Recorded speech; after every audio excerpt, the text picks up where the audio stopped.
व्यासं शुकं गौरपदं महान्तं गोविन्दयोगेन्द्रमथास्य शिष्यं श्रीशङ्कराचार्यमथास्य पद्मपादेन हस्तामलकेन च शिष्यं तं त्रोटकं मार्गितकारणं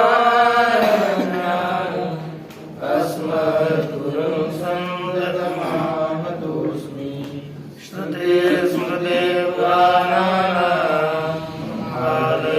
करुणालयं नमामि भगवत्पादं शङ्करं लोकशङ्करं शङ्करं शङ्कराचार्यं केशवं बादरायणं सुप्रभाष्यकृतो वन्दे भगवन्तो पुनः पुनः ईश्वरो गुरुरात्मेति मूर्तिभेदविभागिने व्योमव्याप्तदेहाय दक्षिणामूर्तये नमः। ॐ सहना भद्रं कर्णेभिः शृणुयामदेवाः भद्रं पश्येमाक्षभिर्यजत्राः स्थिरैरङ्गैर्सुषमासस्तनुभिर्विषेमदेवहितं यदायुः स्वस्ति न इन्द्रो वृद्धश्रवाः स्वस्ति न पूषा विश्ववेदाः स्वस्ति नस्तार्क्ष्यो अरिष्टनेमिः स्वस्ति नो बृहस्पतिर्दधातु। ॐ शान्ति शान्ति शान्ति।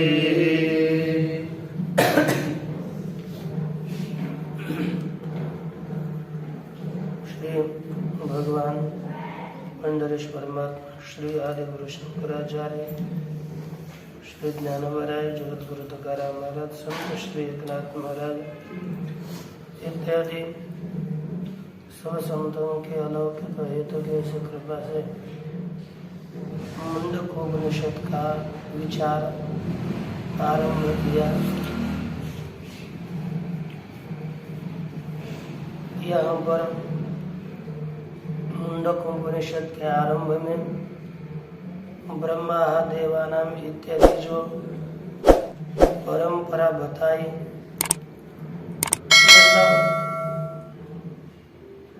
ये अथर्ववेद की उपनिषद है। इस उपनिषद में विद्या संप्रदाय परंपरा का संबंध आरंभ में बताया श्रुति ने, वह केवल स्तुति के लिए मात्र है और अन्य कोई उसका प्रयोजन नहीं बताया। एवं ही इसी तरह आगे जो महान पुरुष है उन्होंने परम पुरुषार्थ के साधन रूप से बहुत बड़े प्रयास से यह विद्या प्राप्त करी है। इस तरह श्रोता की बुद्धि को एक रुचि उत्पन्न कराने को, बुद्धि में रुचि उत्पन्न करने के लिए विद्या की यहाँ पर महत्ता बताई। अब यहाँ से आगे पुनः कहा कि स्तुति के द्वारा क्या हो जाता है, मनुष्य जिसकी स्तुति करेंगे उसमें मनुष्य अतिशय आदर पूर्वक प्रवृत्त होता है। इसमें सभी लोग आदर पूर्वक प्रवृत्त हो जाएं, यह इस ध्यान में रखा, आदर पूर्वक प्रवृत्त हो जाएं। इस तरह से इतना हुआ था ना, प्रयोजनेन तो विद्यायाः साध्य साधन लक्षण संबंधम उत्तरत्र वक्षति विद्यते हृदय ग्रंथि इत्यादि। प्रयोजन जो फल उसके साथ विद्या का साध्य साधन रूपी फल है, यह आगे बताया जाएगा। अब हम देखते हैं आगे।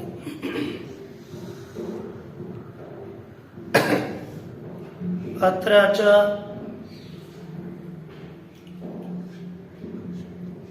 अपर शब्दवाच्यायां ऋग्वेदादि लक्षणायां विधि प्रतिषेध मात्र परायां विद्यायां संसार कारण विद्यादि दोष निवर्तकत्वं नास्ति। स्वयमेव उक्त्वा परापर विद्या भेदकरण पूर्वकम् अविद्यायाम् अंतरे वर्तमानाः इत्यादि। यह कहते हैं कि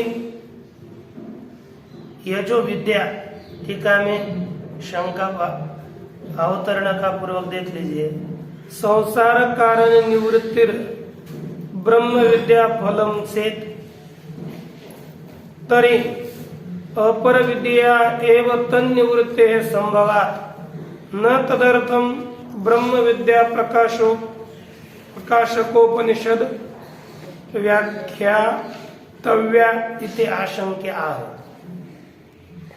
का संसार कारण निवृत्ति ही ब्रह्म विद्या फलम चेत, ब्रह्म विद्या का फल क्या है? संसार के कारण की निवृत्ति। संसार का कारण कौन? अविद्या। संस्कार के कारण की निवृत्ति ये किसका फल है? अज्ञान की निवृत्ति ब्रह्म ज्ञान का फल यदि है तो तरी का अर्थ तो अपर विद्या एवं तन्निवृत्ते संभवात्।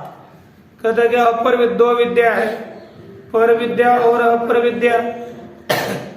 अपर विद्या के द्वारा ही संसार के कारण के अज्ञान की निवृत्ति संभव है। इसलिए न तदर्थम ब्रह्म विद्या प्रकाशक उपनिषद व्याख्यातव्य। अज्ञान के तदर्थ अर्थात अज्ञान के निवृत्ति के लिए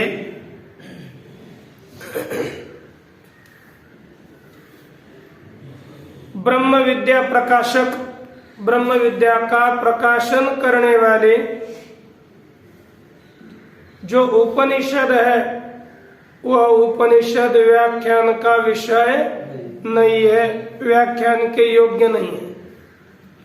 इस तरह से शंका करके उत्तर देते हैं कि यहाँ पर अत्र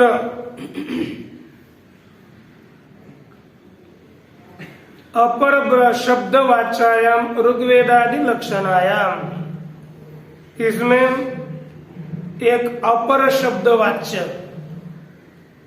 कौन सा शब्द है? अपर। अपर शब्द के द्वारा बताए जाने वाले जो ऋग्वेदादि रूप अर्थात ऋग्वेद, यजुर्वेद, सामवेद, शिक्षा, कल्प, व्याकरण, छंद, ज्योतिष, निरुक्त, ये सभी अपर विद्या में आते हैं। तो ये ऋग्वेदादि रूपी विधि प्रतिषेध मात्र परायाम विद्यायाम, केवल ये विधि और प्रतिषेध करती है। ये करना चाहिए, ये करना नहीं चाहिए। ऐसी जो विधि और प्रतिषेध मात्र पर जो विद्या है उस विद्या में संसार कारण अविद्यादि दोष निवर्तकत्व नास्ति। ऐसी जो भी विद्या है उसमें संसार का कारण कौन? अविद्या। अविद्या इत्यादि अविद्यादियों के अविद्यादि दोष है, उस दोषों के निवर्तकत्व अपर विद्या में नहीं, अर्थात अज्ञान आदियों के निवृत्ति कराने वाली अपर विद्या नहीं है। वो कौन है? पर विद्या है। अविद्यादि दोष निवर्तकत्व अपर विद्या में नहीं है। ऐसा स्वयं यह उपनिषद बताएगी। स्वयं बता करके स्वयं एवं उक्त्वा कैसे बताया? कहा कि परापर विद्या भेद कर्ण पूर्वकम, एक परापर विद्या और अपर विद्या, इनका भेद करना, इन भेद पूर्वक यहाँ पर श्रुति ने बताया कि किस मंत्रों के द्वारा? का अविद्या मंत्रे वर्तमान स्वयं धीरा पंडितम मन्यमाना जंगम्यमाना पर्यंति मूढ़ा अंधे नैव नियमाना यथांधा। जंगम्यमाना वो कठोपनिषद है। अब यहाँ पर ये मुंडक उपनिषद है। इत्यादि मंत्रों के द्वारा अपर विद्या अज्ञान का निवर्तक नहीं है, यह बताया गया है। केवल पर विद्या ही अज्ञान की निवर्तिका है, अपर विद्या नहीं। यह पर विद्या और अपर विद्या, इन दोनों का परस्पर भेद प्रदर्शन पूर्वक इसका प्रतिपादन किया। इसकी टीका में देखिए, संसार कारणम अविद्यादि दोष। संसार का कारण कौन है? अविद्यादि दोष। तन्निवर्तकत्वम अपर विद्यायाम कर्मात्मिका अपर विद्यायाः कर्मात्मिकायाः न संभवति। कहते अविद्या निवर्तकत्व अपर विद्या जो कर्मात्मक है, कर्म कांडात्मक, उपासना कांडात्मक, कर्म कांडात्मक जो अपर विद्या, उस अपर विद्या में संसार निवर्तकत्व नहीं है। क्यों?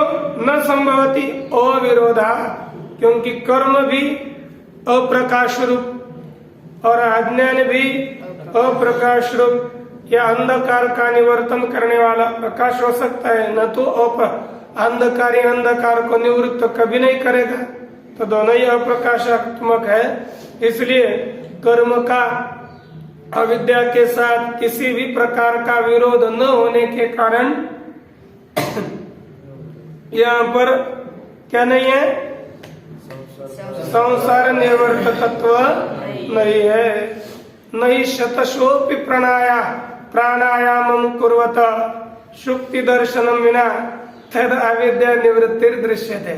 अब यहाँ पर हर्षद महाराज चल रहे थे रास्ते में और लगा कि अब क्या करना है, आगे रज्जु के ऊपर सर्प का भान हो गया और महाराज ने कहा कि ये तो मुक्ति के लिए अनेकों मार्ग है, कर्म है, योग है, तो उधर सर्प दिख रहा था, यानी कि योग के द्वारा भी तो अज्ञान की निवृत्ति मोक्ष होगा। तो इसलिए इन्होंने क्या किया कि वहाँ सर्प था रज्जु के ऊपर प्रतीत होने वाला, उसके निवृत्ति के लिए यहाँ पर कमरे में बैठे और प्राणायाम शुरू कर दिया कि क्या हो जाए, सर्प की निवृत्ति हो गई।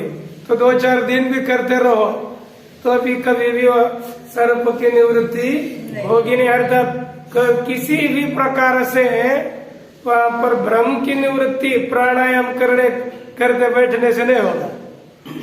फिर उसको कब निवृत्ति होगी? उस सर्प की रज्जु के दर्शन से ही सर्प की निवृत्ति होगी, ज्ञान से ही सर्प की निवृत्ति होती है। उसी तरह इससे इसकी निवृत्ति होगी ज्ञान से ही अविद्या की निवृत्ति होती है, न तो अन्य से। बिना तद अविद्या निवृत्ति, अर्थात शुक्ति दर्शन के बिना उस अविद्या की निवृत्ति नहीं देखी जाती।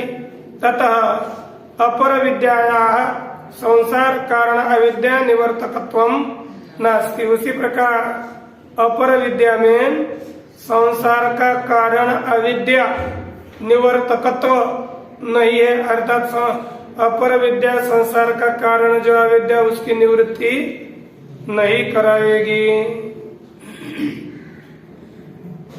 इति स्वयं एव उक्त्वा ब्रह्म विद्याम आह इति संबंध। इस तरह स्वयं श्रुति बता करके ब्रह्म विद्या को बताती है। किंच परम पुरुषार्थ साधनत्वेन, और परम पुरुषार्थ के साधन रूप से मोक्ष के, परम पुरुषार्थ कौन है? मोक्ष। उस मोक्ष के साधन रूप से ब्रह्म विद्यायाः पर विद्यात्वम, क्योंकि परम का साधन है वो पर विद्या, अपर का साधन होगी वह अपर विद्या। तो ब्रह्म विद्या में परम विद्यात्वम और निष्कृष्ट, निकृष्ट का संसार फलत्वेन च कर्म विद्या या अपर विद्यात्व। इन दोनों में पर विद्यात्व और अपर विद्यात्व क्यों है, उसके लिए पंक्ति अच्छी है कि नहीं? हाँ, उसमें को टिक मार्क करना चाहिए कि नहीं, ये बताने के बाद। निकृष्ट जो संसार रूपी फल, उस संसार रूपी फल वाली होने से कर्म विद्या में अपर विद्यात्व है ना? इसलिए तथा समाख्या बलात् अपर विद्याया मोक्ष साधनत्वा भावो अवगम्यते इति अभिप्रेत्य आह। तथा समाख्या बलात्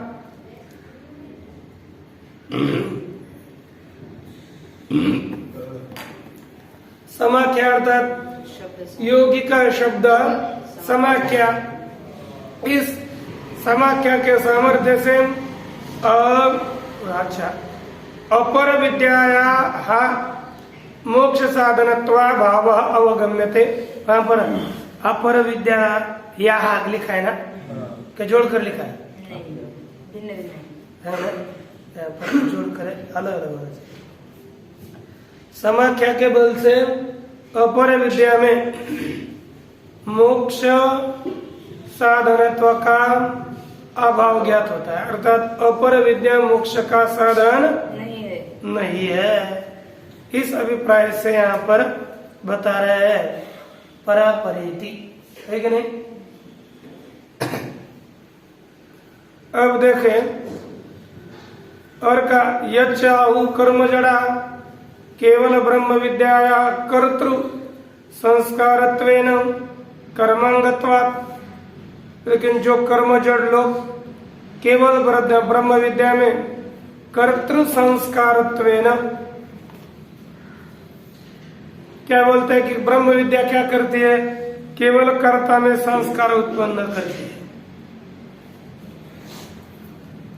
कर्ता में संस्कार करने के रूप से ही कर्मांगत्वात्, ब्रह्म विद्या क्या है? कर्म कर्ता को संस्कार, अरे तू ब्रह्म है, तू ऐसा है, उसकी स्तुति करना, यही उसमें संस्कार करना, उसमें थोड़ा प्रेरित करना, बड़प्पन दिखाना उसका। इस रूप से स्वातंत्रेण पुरुषार्थ साधनत्वं नास्ति। इसलिए ये ब्रह्म विद्या स्वतंत्र रीति से पुरुषार्थ का साधन नहीं है, बस वो कर्ता की स्तुति मात्र परक है। इस तरह से जो लोग कहते हैं उसका तदनंतर श्रुतैव निराकृतम, उसका उसके बाद ही निराकरण किया गया है, यही बता रहे। तथा पर प्राप्ति साधनम सर्व साधन साध्य विषय वैराग्य पूर्वकम गुरु प्रसाद लभ्याम ब्रह्म विद्याम आह परीक्ष लोकान इत्यादिना। तथा पर प्राप्ति साधनम सर्व साधन साध्य विषय वैराग्य पूर्वकम। उसी प्रकार पर अर्थात परमात्मा के प्राप्ति का साधन सभी प्रकार के जो साधन साध्य है, साधन साध्य तद विषयक वैराग्य पूर्वकम। क्योंकि हमको क्या चाहिए? परमात्मा के प्राप्ति का साधन कौन है? ब्रह्म विद्या है कि नहीं? ब्रह्म विद्या है, लेकिन कैसी ब्रह्म विद्या? कहते कि सर्व साधन साध्य विषय वैराग्य पूर्वक। ऐसी ब्रह्म विद्या नहीं होती। ब्रह्म विद्या के लिए वैराग्य होना चाहिए। सभी प्रकार के साधन, सभी प्रकार के साध्य, इनके विषय में वैराग्य पूर्वक यह ब्रह्म विद्या परमात्मा के प्राप्ति का साधन है। और कैसी गुरु प्रसाद लभ्याम, श्री गुरु के प्रसाद से, कृपा से प्राप्त होने वाली यह विद्या है। अर्थात इस विद्या में ये 3 गुण होते हैं, या तो होने चाहिए, नहीं तो वह विद्या सार्थक की नहीं होती, पेट भरने के ही काम में आती है। इसलिए कहा शंकराचार्य जी के वाक्य को हम बोलते हैं बार बार, वाग वैखरी शब्द झरी शास्त्र व्याख्यान कौशलम वैदुष्यम विदुष्यम तद्वत भुक्त न तो मुक्त है। ये विद्या क्या होगी? बस खाना पीना देगी, अपना उद्धार नहीं कर सकेगी। इसलिए वैराग्य होना चाहिए। हम लोगों को तो वैराग्य तो स्पर्श ही नहीं करता। वैराग्य का स्पर्श भी तो क्यों वैराग्य बिना उसका बाप भी इस जन्म में नहीं मुक्त होगा, कभी नहीं। लेकिन वैराग्य होना चाहिए। फालतू केवल जीवन व्यतीत नहीं करना चाहिए। वैराग्य है नहीं, और वो होता है हम दिखाते हैं हम वैराग्य है, दिखावा अलग चीज होती है और वास्तविकता अलग होती है। इसलिए वैराग्य पूर्वक ये विद्या हो और गुरु प्रसाद लभ्य, यहाँ पर ईश और भी रखिए, आत्म कृपा भी रखिए और शास्त्र कृपा भी रखिए। लेकिन गुरु प्रसाद लभ्य यह मुख्य, उसमें एक भाग होता है कि गुरु, तो बाकी के तीनों लब्ध हो ही जाते हैं, इसलिए उनको नहीं दिया होगा। लेकिन ये तीनों के कृपा के, चारों के कृपा के बिना कभी भी यह विद्या प्राप्त नहीं होगी। और ऐसी विद्या ही ये मोक्ष को प्राप्त करा देती है। यह परमात्मा प्राप्ति का साधन है। इसी का वर्णन यहाँ पर किया गया। परीक्ष लोकान कर्मचितान ब्राह्मणो निर्वेदमायात नास्ते कृत कृतेन तद विज्ञानार्थम स गुरुमेवाभिगच्छेत् श्रोत्रियम ब्रह्मनिष्ठम इत्यादि मंत्र के द्वारा इसी साधनों से यह ब्रह्म विद्या प्राप्त होती है। अन्यथा इस ब्रह्म विद्या की प्राप्ति नहीं होती। इसी के विषय में अब थोड़ी टीका भी देखते हैं, देख लीजिए। ब्रह्म विद्या कर्मांगत्वे कर्मणो निंदा न स्यात्। ब्रह्म विद्या में कर्म का अंग मानेंगे। ब्रह्म विद्या कर्म का अंग होने पर कर्म की निंदा नहीं होगी। न खलु अंग विधानाय प्रधानम विनिंद्यते। लेकिन अंग का विधान करने के लिए ब्रह्म विद्या है ना, कभी भी अंग का विधान करने के लिए प्रधान मुख्य की निंदा नहीं की जाती। अत्र तो सर्व साध्य साधन निंदया तद वैराग्याभिधान पूर्वकम पर प्राप्ति साधनम ब्रह्म विद्या में। ये ठीक है, ये कहता है, इनका कहना है कि पूर्व पक्षी क्या बोलता है कि ये ब्रह्म विद्या कर्म का अंग है, अर्थात ब्रह्म विद्या अंग और कर्म प्रधान मुख्य है, यह पूर्व पक्ष का कहना। लेकिन सिद्धांति बोलते हैं अरे ऐसा हो ही नहीं सकता। क्यों नहीं होगा? कहते कि ब्रह्म विद्या ये क्यों है? साधन है। और दूसरा ब्रह्म विद्या साधन हो गई और कर्म यह प्रधान हो गया। तो कभी भी प्रधान ब्रह्म विद्या अंग का, ब्रह्म विद्या का विधान करने के लिए कर्म का कभी भी निंदा नहीं हो, कर्म की प्रधान की निंदा नहीं की जाती। और यहाँ पर तो, यहाँ पर यह राजा का सेवक है, सेवक बनाने के लिए करने के लिए राजा की निंदा थोड़ी की जाएगी। यहाँ पर तो आपकी दृष्टि से प्रधान कर्म है, उसकी तो निंदा की जा रही है। कर्म की निंदा करके ब्रह्म विद्या का विधान उपनिषद में किया जा रहा है, इसलिए और यहाँ पर कर्मों को प्रधान नहीं बोल सकते, नहीं तो उसकी निंदा नहीं होती ना। यदि वो प्रधान होता तो निंदा न होती, निंदा तो हो रही है, अर्थात वो मुख्य नहीं है। कहा गया अत्र तो यहाँ पर इस उपनिषद में तो सर्व साध्य साधन निंदया, सभी प्रकार के साध्य सभी प्रकार के साधन उनके निंदा के द्वारा तद विषय वैराग्य विधान पूर्वकम, सभी प्रकार के साधन सभी प्रकार के साध्य ये जो विषय है उनमें वैराग्य के कथन पूर्वक परमात्मा की प्राप्ति का साधन ब्रह्म विद्या बताई है। अतः ब्रह्म विद्या स्वप्रधानत्वा, ब्रह्म विद्या यह स्वयं प्रधान है। तत्प्रकाशोपनिषदाम न कर्तु स्थावकत्वम, ब्रह्म विद्या का प्रकाशन करने वाले उपनिषदों में कर्ता की स्तुति स्थावकत्व नहीं है, अर्थात ये उपनिषद कर्ता की केवल स्तुति करने वाली नहीं है।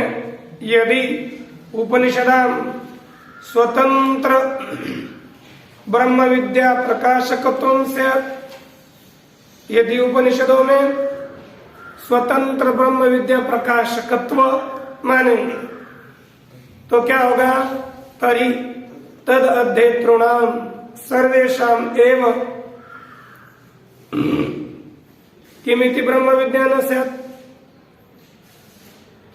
तो ब्रह्म विद्या स्वतंत्र प्रकाशक है तो सभी प्रकार के सभी तो अध्ययन करते हैं, सभी अध्ययन करने वालों को ब्रह्म ज्ञान क्यों नहीं होता?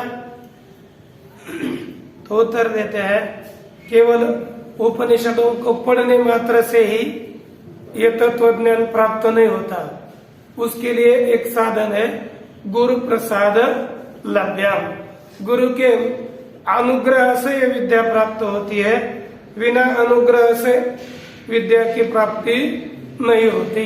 क्योंकि गुरु अनुग्रह दि संस्कारा भावा, क्योंकि सभी को जो जो उपनिषद पढ़ते हैं उन्हें तत्व ज्ञान प्राप्त होता क्यों नहीं है? क्योंकि एक समस्या है, गुरु अनुग्रहादि संस्कारों का उनमें अभाव है, इसलिए ब्रह्म विद्या प्राप्त नहीं होती। सर्वेशम यद्यपि न भविष्यति, है ना, सभी को तो नहीं होगी, तथापि विशिष्टाधिकारिणाम भविष्यति। अब जो विशिष्टाधिकारी है यद्यपि गुरु के शरण में भी नहीं गया, यदि उत्तम अधिकारी है तो यदा कदाचित उसको हो जाएगी, क्योंकि पूर्व जन्म में ही वो गुरु शरणागति शरण तो जाना ही पड़ता है। और शरणागति ये नहीं होती कि कहीं जाकर रहना, शरणागति नहीं होती। शरणागति होते काया वाचा मन पूर्वक पूर्ण आत्मसमर्पण, वो शरणागति। जब हम भगवान को शरण जाएंगे तो भगवान को शरण जाना अर्थात अपना कुछ अस्तित्व रखेंगे और तब शरण जाना, ये शरणागति नहीं होती। शरणागति अब ये जैसे गोरक्षनाथ जी का होता है, गोरक्षनाथ जी जब मत्स्येंद्रनाथ जी को शरण गए थे तो उन्होंने कहा कि आप मुझे एक अपनी वस्तु दे दीजिए। क्या दीजिए? मन दीजिए। तो उन्होंने क्या किया? आपको हमारा मन समर्पित है। मन अर्थात निकाल कर थोड़े देना है, अर्थात इस मन, अब उन्होंने बताया आपने मैंने मन आपको दे दिया, तो कहा कि मैं जो बताऊंगा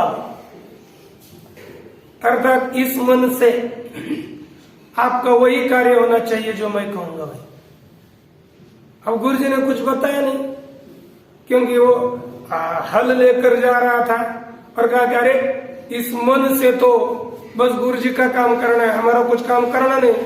तो एक हल लेकर वह एक जगह पर खड़ा रह गया, क्योंकि कुछ भी विचार करे तो गुरु जी ने बताया नहीं है, वो काम करना ही नहीं है।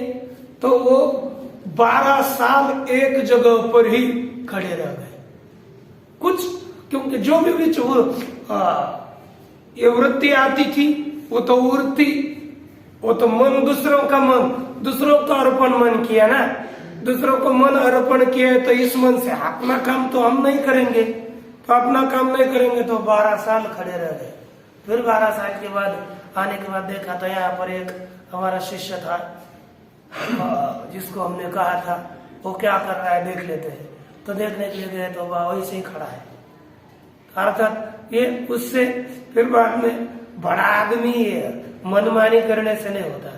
बड़ा आदमी कभी भी समर्पण से ही आदमी बड़ा हो सकता है, असमर्पण से कभी भी क्योंकि ये आध्यात्मिक विद्या है ना, ये आध्यात्मिक विद्या किसी भी तरह से तुरंत प्राप्त होने वाली नहीं है।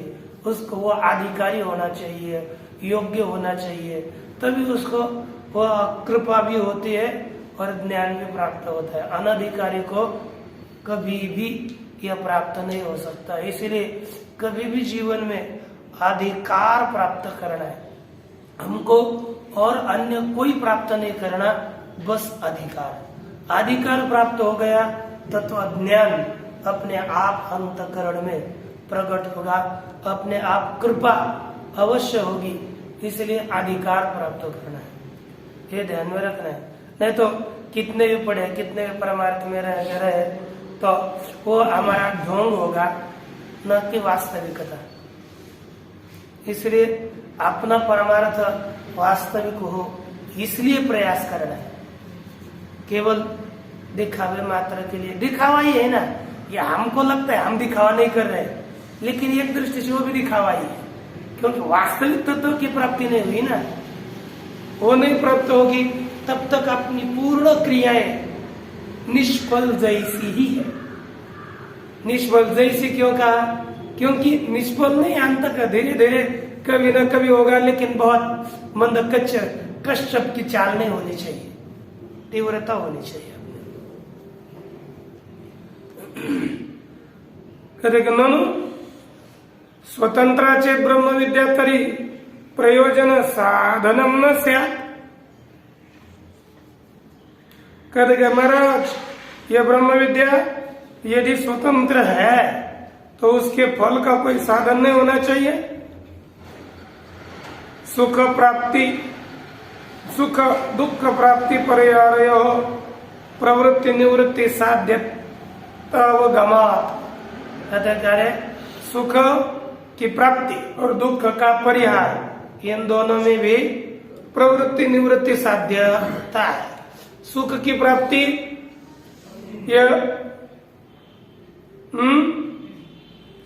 या कहेंगे दुख का, सुख की प्राप्ति और ये कभी प्रवृत्ति और निवृत्ति के द्वारा साध्य है।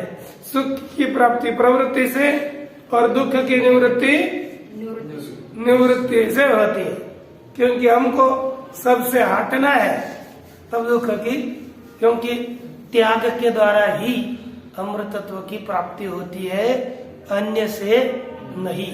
हमको अपना सब छोड़ना पड़ता है, अहंकार भी, ममत्व, अहंकार, ये सभी छोड़ने के बाद ही कहीं ना कहीं अपनी मार्ग चलता है, नहीं तो मार्गातिक्रमण नहीं होता परमार्थ का। अब उसी के विषय में भाष्य में कहते हैं प्रयोजनम प्रयोजनम च असकृत ब्रवीति ब्रह्मवेद ब्रह्मैव भवति इति।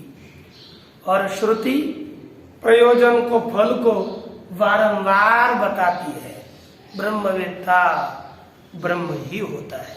इसलिए परामृता परिमुच्यन्ति सर्व इति। परामृता जो अमर हुए वे सब मुक्त हो जाते हैं, जो बारंबार इसी फल का श्रुति ने प्रतिपादन किया है। जैसे देख लीजिए, पॉलिटिका अच्छी तो पढ़ रहे हैं, देखिए, स्मरण मात्रेण विस्मृत सुवर्ण लाभे सुख प्राप्ति प्रसिद्ध है कि नहीं?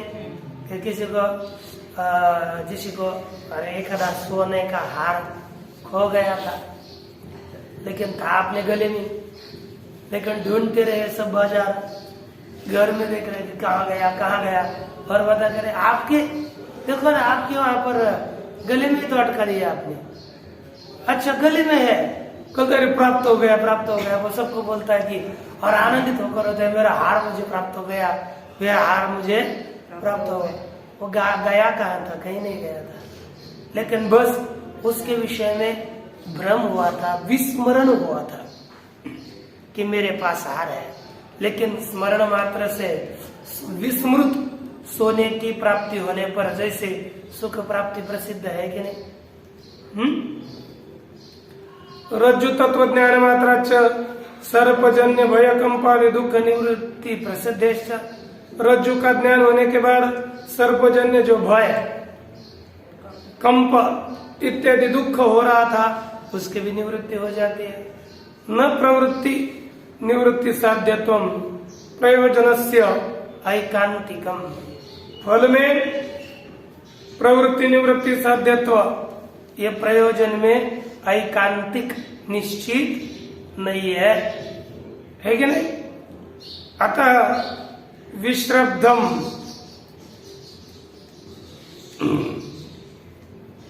श्रुति प्रयोजन संबंधम विद्या असकृत ब्रवीति। इसलिए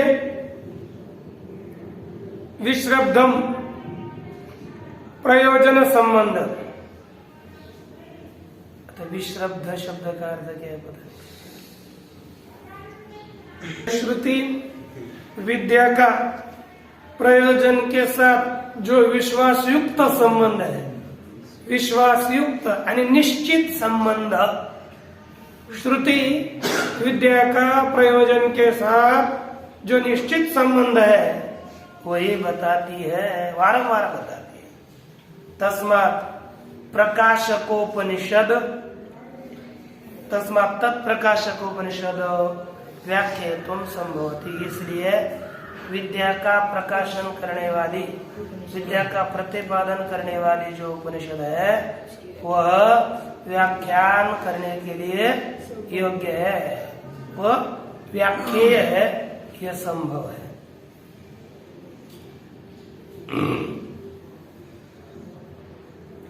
ये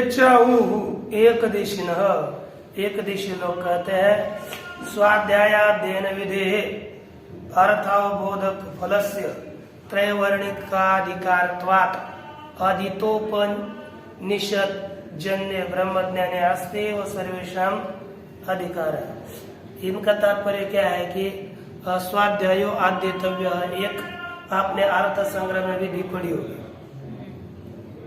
तो उसमें अपने अपने शाखा का अध्ययन करना चाहिए, ऐसा विधान है। इस विधान के कारण अब अध्ययन विधि का जो अर्थ फल क्या है, अर्थ का ज्ञान कराना है ना, अर्थ का ज्ञान कराना ये अध्ययन विधि का फल है। तो इस अध्ययन विधि ने जो बताया जो ज्ञान है उसमें त्रैवर्णिकों का अधिकार है, 3 वर्णियों का, ब्राह्मण क्षत्रिय और वैश्य, इन तीनों वर्णों वालों का तत्व ज्ञान में अधिकार है। और ऐसा अधिकार होने से वे सब क्या करेंगे, तीनों सबका उपनिषदों का यानी वेदों का ही पूरे अध्ययन करेंगे। तो उसने उन्होंने वेदों का अध्ययन किया, उससे ब्रह्म विद्या की उत्पत्ति होती है। ऐसे जो ब्रह्म विद्या है उससे ये उपनिषद जन्य जो ब्रह्म ज्ञान, उसमें सभी का अधिकार है। किनका? सभी लोगों का अधिकार है, ये उनका मानना है। क्योंकि ब्रह्म उपनिषद ये वेद पढ़ने में सबका अधिकार है, तो ब्रह्म विद्या में भी सभी का अधिकार है। इसलिए सर्वाश्रम समुचिता एवं ब्रह्म विद्या मोक्ष साधनम, इसलिए सभी आश्रमों से युक्त ये जो ब्रह्म विद्या है, तो ब्रह्मचार्य हो, गृहस्थ हो, कहा त्याग करना है सबका, है ना? क्यों त्याग करना है? इसलिए सभी आश्रमों से समुचित ही ब्रह्म विद्या तत्व मोक्ष का साधन है। वे कहते हैं कौन? एकदेशी। उनके लिए उत्तर देते हैं कि ज्ञान मात्रेण यद्यपि सर्वाश्रमेणाम अधिकारः तथापि संन्यासनिष्ठैव ब्रह्म विद्या मोक्ष साधनम न कर्म सहिता भैक्षचर्यां चरन्तः संन्यास योगादि इति च ब्रुवन् दर्शयति। ये आगे दिखाएंगे। ये निश्चित है, ज्ञान मात्रे यद्यपि सर्वाश्रमेणाम अधिकार है। ज्ञान, केवल ज्ञान में सभी आश्रमियों का अधिकार है। ब्रह्मचारियों का है, गृहस्थियों का है, वानप्रस्थियों का है और सन्यासियों का है। ये तो निश्चित है, तो भी संन्यास निष्ठैव ब्रह्म विद्या मोक्ष साधन। संन्यास में स्थित रहने वाला, संन्यास लेने के पश्चात संन्यास में स्थित जो ब्रह्म विद्या है वही मोक्ष का साधन है। संन्यास निष्ठ ब्रह्म विद्या ही मोक्ष का साधन है। कर्म सहित ब्रह्म विद्या मोक्ष का साधन नहीं है। क्या होता है कि कर्म करते समय मन बहुत विचलित होता है। कर्म में नित्य लगेगा तो निधिध्यासन चिंतन कैसे कर पाएगा? इसलिए संन्यास निष्ठ ही ब्रह्म विद्या मोक्ष का साधन होती है। कर्म करने वाले की ब्रह्म विद्या मोक्ष का साधन नहीं है। भैक्षचर्यां चरन्तः संन्यास योगात् इति ब्रुवन् दर्शयते। ये श्रुति भैक्षचर्यां चरन्तः, भैक्षचर्या अर्थात भिक्षा, उसका आचरण करते हुए और संन्यास योग से ये ब्रह्म विद्या को प्राप्त करते। इस तरह से ये कभी भी विरक्तों को ही, संन्यास को ही तत्व ज्ञान की प्राप्ति होगी, ये इनका कहना होता है। नहीं, ब्रह्मात्मैकत्व दर्शनेन सह कर्म स्वप्ने भी संपादयितुं शक्यम। कहते महाराज, ब्रह्म ज्ञान के द्वारा और ब्रह्मात्मैकत्व ज्ञान के साथ ब्रह्म और आत्मा एक है, ऐसा जो ज्ञान, उस ज्ञान के साथ कर्म, ऐसा ज्ञान होने के पश्चात कर्म स्वप्न में भी संपादन नहीं किया जा सकता, है ना? सो जाओ, स्वप्न में भी कभी भी हम तत्व ज्ञान होने के बाद कर्म नहीं कर पाए। जागृति की अवस्था ही क्या है? इसलिए कभी भी तत्व ज्ञान और कर्म ये दोनों एक साथ नहीं रह सकते।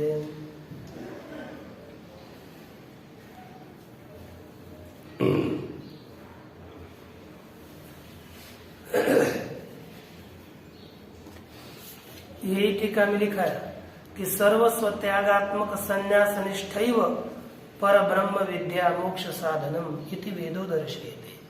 सर्वस्व त्याग रूपी जो संन्यास, तन्निष्ठ पर ब्रह्म विद्या ही पर ब्रह्म विद्या मोक्ष का साधन है, ऐसा वेद दिखाता है। तादृश संन्यासिना कर्म साधनस्य स्वस्य अभावात् न कर्म संभव। ऐसे जो सन्यासी है उनका, है ना, उन ऐसे सन्यासियों को कर्म का साधन कौन? कर्म का साधन कोई भी हो, उसका कर्म का साधन का अभाव है सन्यासियों के पास, इसलिए कभी भी कर्म संभव नहीं है। क्योंकि कर्म करने के लिए कर्म का साधन होना चाहिए ना। क्या होना चाहिए? अर्थी, समर्थ, है ना, वो बल का चाहने वाला होना चाहिए, समर्थ होना चाहिए कर्म करने के लिए। ऐसे आओ, जिसने सबका त्याग ही किया है, वैराग्य धारण किया है, तो वो ब्रह्म विद्या की प्राप्ति क्या करेगा? ते कर्म की प्राप्ति कैसे होगी? यहाँ पर कहा कि आश्रम धर्म धर्मोपि शमदमादि उपबृंहित विद्याभ्यास निष्ठत्वम।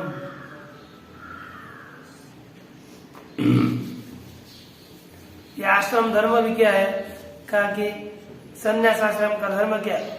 शम दम इत्यादि से युक्त जो विद्याभ्यास है उस विद्याभ्यास में निष्ठा रखना, ये सन्यासियों का धर्म है।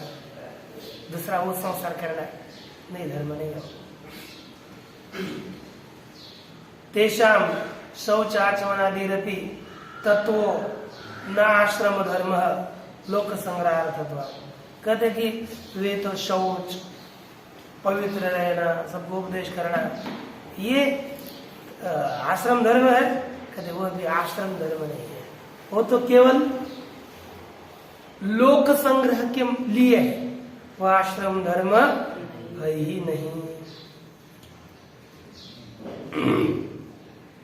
क्योंकि ज्ञानाभ्यास के द्वारा ये अपावनत्व की इनकी निवृत्ति हो चुकी है, अपवित्रता की निवृत्ति हो चुकी है, पवित्र हो चुके हैं। क्योंकि नई ज्ञान में सदृशम पवित्र विद्यते थे। इसलिए यहाँ पर विद्या कर्म विरोधाच, विद्या और कर्म का विरोध होने से दोनों का समुच्चय भी संभव नहीं है कि नहीं? न सह कर्म स्वप्ने भी संपादयितुम शक्यते। आखिर इन दोनों का एक साथ साथ कभी भी संपादन नहीं किया जा सकता।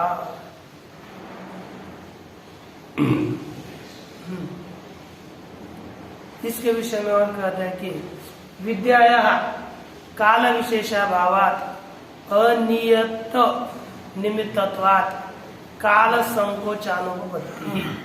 और कहा कि विद्याया काल विशेषाभावात्, अब महाराज अब विद्या के लिए कोई जैसे संध्या वंदन के लिए नियत काल होता है, वो नियत काल में नहीं के लिए तब की तो उसका फल उसे प्राप्त नहीं होता, उत्तम अधम तो होता है।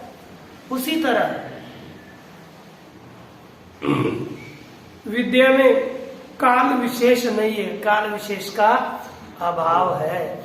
इसलिए अनियत निमित्तत्वा, उसका नियत निमित्त न होने से काल संकोचानुपत्ति, काल के संकोच की सिद्धि नहीं है। जैसे कहीं पर जैसे काल वेळ नाम उच्चारिता नहीं, वैसे ही विद्या की प्राप्ति के लिए आप 2, 2:30, 3 बजे ही हमको ब्रह्म ज्ञान प्राप्त होगा, ऐसा कोई उसके लिए काल निर्धारित नहीं होता। अब इसके विषय में आगे जो विचार होगा कर लेंगे। ओम पूर्णमदः पूर्णमिदं पूर्णात्